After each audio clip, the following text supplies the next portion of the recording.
नमस्कार, स्वागत है आप सभी का एनएफ न्यूज पर। मैं हूं आपके साथ रोहित। भारत और पाकिस्तान के बीच लगातार युद्ध वाली स्थिति बनी हुई है। हर शाम से पाकिस्तान ड्रोन और मिसाइल भारत पर दागने की कोशिश करता है, हालांकि भारत उन कोशिशों को नाकाम कर देता है।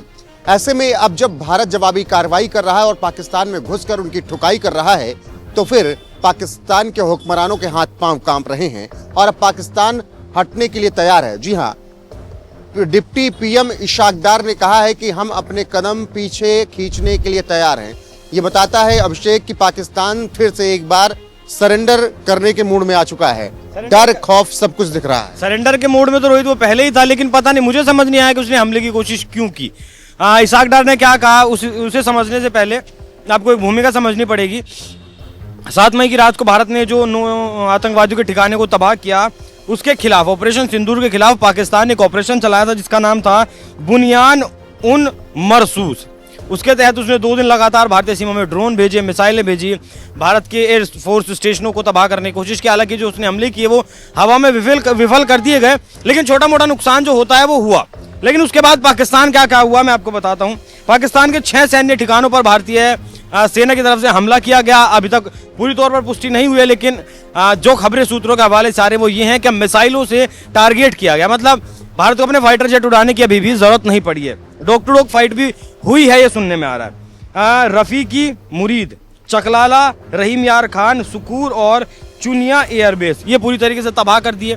इनकी तबाही में जो मेन चीज़ है वो ये है कि जो हथियारों का भंडार इनके पास रखा हुआ था उन एयरबेसिस पर, वो भी पूरी तरीके से भारतीय कार्रवाई में भारतीय सेना ने पूरी तरीके से तबाह कर दिए हैं। इसको जो ये कोलेटरल डैमेज हुआ है उसमें आम नागरिकों को कोई नुकसान नहीं हुआ है। तस्वीरें आप देख ही रहे हैं किस तरीके से भारतीय जो सेना की कार्रवाई है उसमें किस तरीके से अब ये हुआ है। अब इशाक डार की अगर बात करें तो उनके यहाँ एक टीवी है, जियो टीवी। उसे उन्होंने एक इंटरव्यू में कहा कि भारत ने जिस तरीके से ऑपरेशन सिंदूर किया वो हमारी मतलब अस्मिता पर हमला था। हमने कहा था कि हम पारदर्शी जांच के लिए तैयार हैं, लेकिन हिंदुस्तान जांच के लिए तैयार नहीं हुआ और सीधे उसने कह दिया कि ये हमला तुमने किया है। भाई, हमने 26/11 में तुम्हें कहा कि तुमने हमला किया है, जांच करिए, तुमने मना कर दिया। उरी में हमने कहा कि भाई जांच करिए, तुम्हारे आतंकी शामिल है, तुमने नहीं जांच की। पुलवामा में ऐसे हुआ। तो अब हम ये सिर्फ पाकिस्तान के लिए नहीं, ये बात हम दुनिया को बता चुके हैं कि हम जांच नहीं करेंगे, ये हमला पाकिस्तान ने किया है और ये बात हम दुनिया को बता चुके हैं। ये बात पागल है क्या इशाक डार? बुद्धि कम है क्या उसको? जब हम कह रहे हैं कि हम आतंकियों को ठोक रहे हैं तो इनको क्यों मिर्ची लग रही है? या तो ये आतंकियों के रहनुमा बन बैठे हैं। और हमने कहा कि हम सिविलियंस पर टारगेट कर रहे हैं। हमने आपकी सोवर्जिनिटी पर हमला किया क्या? आतंकवादी देश के हो, आतंकवादी बुद्धि हो गई है तुम लोगों की भी। जो इन्होंने कहा ना वो मतलब हंसी का पात्र है। इन्होंने कहा कि भारत अगर आक्रामकता दिखाना कम करता है तो हम भी पीछे हटने के लिए तैयार हैं और पाकिस्तान हमेशा शांति चाहता है। पाकिस्तान हमेशा शांति का देश रहा है। हम नहीं चाहते कि समय की पैसे जो वो पाकिस्तान जो कि जुमे की नमाज के बाद शिया की मस्जिद पर हमला करता है, शिया सुन्नी की मस्जिद पर हमला करता है, वो पाकिस्तान जहां के मदरसे पर किस टाइम बम फूट जाए, वो पाकिस्तान जो अपने ही देश में बमबाजी करवा दे, खैबर पख्तूनख्वा जैसे इलाकों में वो पाकिस्तान शांति की बात करे, तो फिर ये केवल एक मजाक लगता है। बाकी दुनिया जानती है कि किनके खून में आतंक भरा हुआ है। अभिषेक, अब सबसे जरूरी बात यह है कि पाकिस्तान कितना बौखलाया हुआ है, किसका सरेंडर मोड में, जिस तरीके से आपने कहा। वो अमेरिका के विदेश मंत्री मार्को रूबियो से उन्होंने बात की, चाइना से उन्होंने बात की, अमेरिकी विदेश मंत्री मार्को रूबियो ने जयशंकर साहब से बात की, आसिम मुनीर से बात की। मतलब शहबाज शरीफ से बात नहीं की मार्को रूबियो ने, उन्होंने आसिम मुनीर से बात की। आसिम मुनीर से बात की, फिर जयशंकर साहब से बात की और कहा कि जितना हमला हुआ ठीक है, आगे अब इस तनाव को कम करे। वहीं चीन की तरफ से भी यही कहा गया है कि जो तनाव सीमा पर फिलहाल है उस तनाव को कम किया जाए। मतलब यार समझ नहीं आता रोहित कि अगर उसके बस की बात थी ही नहीं, कम से कम 1-2 दिन जैसे हम पहले युद्ध शुरू होने से पहले, या फिर हालांकि युद्ध भारत ने ऐसे नाम नहीं दिया अभी भारत यही कह रहा है कि ऑपरेशन सिंदूर जारी है। भारत की तरफ से भी युद्ध का आगाज नहीं किया गया है। हालांकि हैवी डिप्लॉयमेंट पाकिस्तानी सेना का कर दिया गया, क्योंकि वो समझ चुका है कि उसके जो हवाई हथियार हैं, हवाई खिलौने जो चाइना और अमेरिका से लिए हैं, वो चलने वाले नहीं है भारत के सामने। तो उसने अपना डिप्लॉयमेंट पीओके के साइड में सेना का बढ़ा दिया है। मार्को रूबियो हो या फिर चीन और अमेरिका की अगर बात करें तो वो सुलह करवाने की कोशिश दोनों देशों के बीच कर रहे हैं। ईरान के विदेश मंत्री अरागची वो पहले से ही भारत में मौजूद है। तो अब देखना होगा कि जिस तरीके से काउंटर भारत ने किया है पाकिस्तान के हमले को और गिड़गिड़ाए हैं इशाक डार, अब आगे क्या कुछ इस मामले में होता है। बिल्कुल, हमें परिणाम पता है। परिणाम वही जो कि अटल बिहारी वाजपेयी ने 99 में कहा था कि हमारी जीत सुनिश्चित है। अगर हमने युद्ध का ऐलान कर दिया तो फिर पाकिस्तान समतल होगा और निशाने से भी मिट जाएगा, नक्शे से भी मिट जाएगा। बाकी भारतीय सेना ने प्रेस कॉन्फ्रेंस में आज सुबह क्या कुछ बताया, किस तरीके से पाकिस्तान को ठोका है, उनके एयर स्टेशन को तबाह किया है, वो सुनिए। बाकी इशाक डार ने सरेंडर की बात कह दी है, तो ऐसे में आपके राय जी। ख्वाजा आसिफ ने एक बात कही थी अभी एक दिन पहले कि या तो हम बचेंगे, मतलब पाकिस्तान, या फिर कोई नहीं बचेगा। एक दिन पहले की बात है और आज ये सरेंडर मोड में है। ये अलग तरीके से दुनिया कह रही है, तुम ही नहीं बचेगा और सब बचेंगे। तो बने रहिए हमारे साथ, आप लगातार हर एक अपडेट मिलती रहेगी आपको। नमस्कार।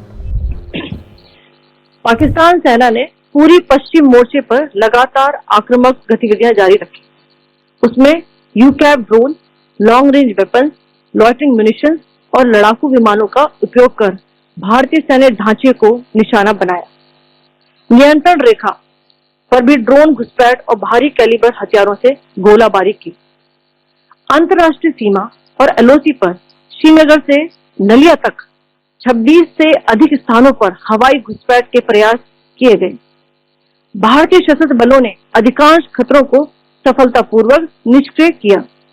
फिर भी वायु सेना स्टेशनों पर उधमपुर, पठानकोट, आदमपुर और भुज बठिंडा स्टेशन, इन सब पर उपकरण व पर्सनल्स को हानि पहुंचाई। मैं ये भी बताना चाहती हूँ कि पाकिस्तान ने हाई स्पीड मिसाइल सुबह 1:40 पर इस्तेमाल करके पंजाब के एयरबेस स्टेशन को दागने की कोशिश की। एक निंदनीय और अनप्रोफेशनल एक्ट के तहत पाकिस्तान ने श्रीनगर, अवंतीपुर और उधमपुर के वायु सेना अड्डों पर चिकित्सा केंद्र और स्कूल परिसर को निशाना भी बनाया, जिससे उसके द्वारा सिविल इंफ्रास्ट्रक्चर पर हमला करने की गैर जिम्मेदाराना प्रवृत्ति फिर उजागर हुई। पाकिस्तान द्वारा सैन्य ठिकानों को जानबूझकर निशाना बनाने के पश्चात भारतीय सशस्त्र बलों ने त्वरित व सुनियोजित जवाबी हमले किए। Technical installation, command and control centres, radar sites और हथियार भंडार को चुनकर निशाना बनाया गया। रफीकी, मुरीद, चकलाला, रहनियार खान, सुकूर और चुनिया स्थित पाक के सैन्य ठिकानों पर एयर लॉन्च सटीक हथियारों व लड़ाकू जेट से प्रहार किए गए। पसूर स्थित रडार साइट और सियालकोट का एविएशन बेस भी प्रिसीजन एम्यूनिशन से टारगेट किए गए। इन कार्रवाइयों के दौरान भारत ने कम से कम कोलैटरल डैमेज की क्षति सुनिश्चित की। चिंता का विषय यह रहा कि पाकिस्तान ने लाहौर से उड़ान भरने वाले नागरिक विमानों की आड़ लेकर अंतर्राष्ट्रीय हवाई मार्गों का दुरुपयोग किया ताकि वह अपनी गतिविधियां छिपा सके। ऐसी चालों ने भारतीय वायु प्रतिरक्षा तंत्र को नागरिक सुरक्षा सुनिश्चित करते हुए अत्यधिक संयम के साथ कार्य करने के लिए विवश किया। साथ ही साथ पाकिस्तान ने मिस इंफॉर्मेशन का सहारा लेते हुए आदमपुर स्थित S-400 प्रणाली, सूरतगढ़ व सिरसा के हवाई अड्डों, नगरोटा के ब्रह्मोस बेस, देहरागिरी के तोपखाना पोजीशन तथा चंडीगढ़ के अग्रिम गोला बारूद डिपो को नष्ट करने के झूठे दावे सोशल मीडिया पर फैलाए। भारत इन फॉल्स नैरेटिव्स को पूर्णतः खारिज करता है। नियंत्रण रेखा पर पाकिस्तान ने ड्रोन घुसपैठ और भारी तोपखाना गोलाबारी के कई प्रयास किए। कुपवाड़ा, बारामूला, पुंछ, राजौरी और अखनूर सेक्टर्स में तोप, मोर्टार एवं हल्के हथियारों से भीषण गोलाबारी जारी रही। भारतीय सेना ने प्रभावी व तुलनात्मक प्रत्युत्तर देते हुए पाक सेना को काफी क्षति पहुंचाई। पाकिस्तान सेना के अग्रिम क्षेत्रों में सैनिकों की डिप्लॉयमेंट बढ़ती दिख रही है, जो स्थिति को और भड़काने की मंशा दर्शाती है। भारतीय सशस्त्र बल पूर्ण परिचालन तत्परता की स्थिति में है। अभी तक सभी शत्रुतापूर्ण कार्रवाइयों का प्रभावी ढंग से सामना कर उपयुक्त जवाब दिया गया है। भारतीय सशस्त्र बल दोहराते हैं कि वे तनाव वृद्धि नहीं चाहते, बशर्ते पाकिस्तान भी ऐसा ही व्यवहार करे।